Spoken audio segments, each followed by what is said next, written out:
હર મહાદેવ, હર મહાદેવ.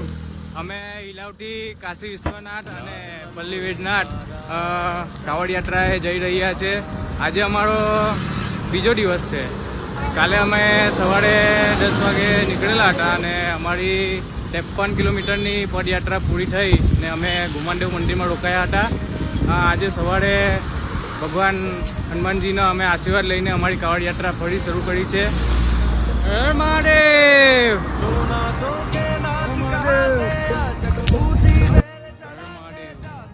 3 વાગી ગયા છે અને અમારે અહીંયાથી રાજપીપળા હજુ 3 કિલોમીટર જેવું છે. આજે વાવડી ગામ કરીને છે, ત્યાં અમારો રોકાવાનો ટાર્ગેટ છે અને જમવાનું અને સુવાનું પણ આજે ત્યાં જ રાખવામાં આવેલું છે અને જમવાનું આજે સેવામાં આપવામાં આવેલું છે. હર મહાદેવ.